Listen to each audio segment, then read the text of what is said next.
Ya, Assalamualaikum warahmatullahi wabarakatuh. Apa kabar teman-teman semuanya? Saya ingin menyampaikan terkait dengan ulasan dalam mata kuliah Bahasa Indonesia sesudah ujian tengah semester itu ngapain sih ya? Jadi ada beberapa keterampilan yang memang saya ingin coba aplikasikan di teman-teman dan saya sangat berharap teman-teman mencoba untuk mengikuti apa yang akan saya sampaikan nantinya karena ini bukan saja terkait dengan masalah pembelajaran itu hanya sekadar aspek teori. Karena kalau hanya sekadar teori, saya rasa itu nggak akan cukup ya untuk membekali teman-teman dalam kegiatan penulisan akhir. Apalagi untuk teman-teman yang mungkin sudah ada di semester-semester akhir ya teman-teman, dan sangat memerlukan keterampilan dalam penulisan karya tulis ilmiah.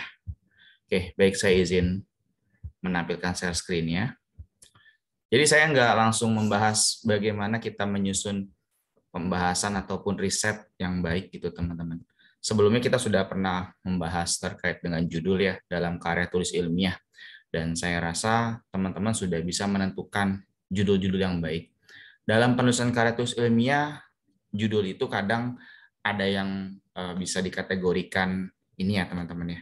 Judul dengan kategori untuk penulisan non ilmiah atau populer, ada juga judul untuk kategori penulisan yang memang bersifat ilmiah, sehingga kita harus memikirkan variabelnya. Tetapi kadang dalam suatu penelitian, ada juga judul yang sudah sangat menarik, tapi tidak ditemukan pendahuluan, yang bisa dikategorikan pendahuluan yang memuat suatu hal yang berkaitan dengan masalah penelitian yang kita kemukakan. Nah, mari teman-teman kita lihat. Jadi apa saja sih indikator dari pendahuluan yang baik? Yang pertama ingin saya sampaikan, pendahuluan di sini kita mulai dengan diawali dari paragraf pertamanya. Jadi kalau misalkan Anda mau menulis suatu pendahuluan, yang baik itu jangan dimasukkan yang namanya definisi. Ya, jadi definisi itu tidak ada ya, misalkan apa itu keterampilan berbahasa gitu ya. Jadi yang kita masukkan adalah suatu bentuk tulisan yang memang memperkuat argumentasi kita.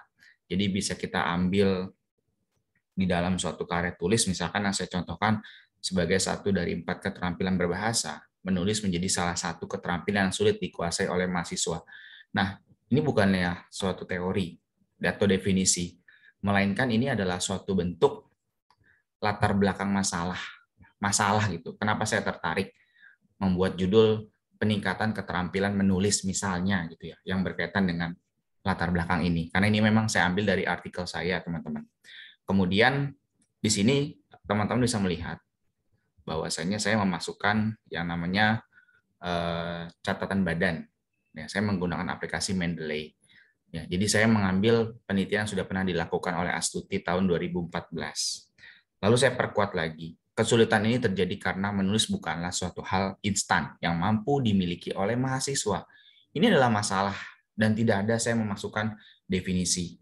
Setiap mahasiswa memiliki kompetensi yang berbeda dalam praktik menulis. Ada mahasiswa yang mampu menulis dengan baik, sehingga bahasanya mudah dipahami oleh pembacanya. Sebaliknya, ada mahasiswa yang sulit menyampaikan gagasan pikirannya melalui praktik menulis. Bisa disimak oleh teman-teman bahwasanya di dalam materi ini, pada paragraf awal, saya sama sekali tidak memasukkan yang namanya unsur penulisan berupa definisi. Semuanya adalah uraian masalah. Oke ya, sekarang kita lihat ke paragraf berikutnya, teman-teman. Nah, jadi paragraf pertama harusnya itu berkorelasi dengan paragraf berikutnya yang ada di paragraf kedua. Nah, kita lihat pada paragraf kedua ya, teman-teman, di sini. Oke, paragraf kedua ini juga sama, teman-teman. Masih berhubungan dengan paragraf sebelumnya.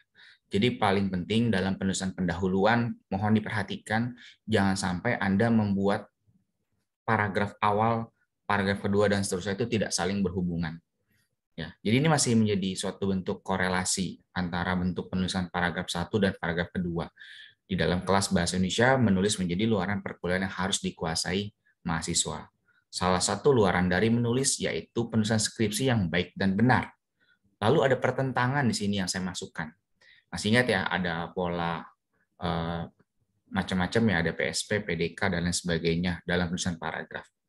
Akan tetapi, tidak semua mahasiswa yang sudah mengikuti kelas bahasa Indonesia mampu menulis karya tulis ilmiah dengan baik dan benar.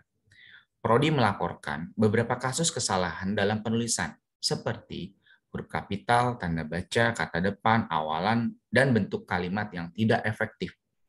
Kesalahan penulisan tersebut terjadi di setiap angkatan dalam penulisan karya tulis ilmiah, sehingga prodi beranggapan bahwa mahasiswa kesulitan dalam belajar bahasa Indonesia. Jadi di sini saya juga masih memasukkan masalah-masalah terkait dengan pembelajaran bahasa. Karena saya memang mengangkat judul dalam riset saya adalah peningkatan keterampilan menulis, teman-teman. Ya, dengan mengangkat topik tersebut. Kenapa alasannya saya tertarik ya membuat suatu artikel tentang peningkatan keterampilan menulis? Karena pada hakikatnya memang pembelajaran bahasa Indonesia sulit gitu, teman-teman, bagi sebagian mahasiswa. Lalu ada masalah lain yang saya angkat ya, selain masalah yang tadi sudah dikemukakan, yaitu ada perkuliahan jarak jauh, membuat dosen MKWU Bahasa Indonesia berpikir bagaimana mengefektifkan keterampilan menulis mahasiswa. Perkuliahan jarak jauh memungkinkan mahasiswa melakukan kegiatan perkuliahan sambil melakukan aktivitas lainnya. Inilah yang membuat kadang mahasiswa itu nggak fokus ya di dalam kelas. Makanya ini saya masukkan ke dalam klasifikasi masalah gitu, teman-teman.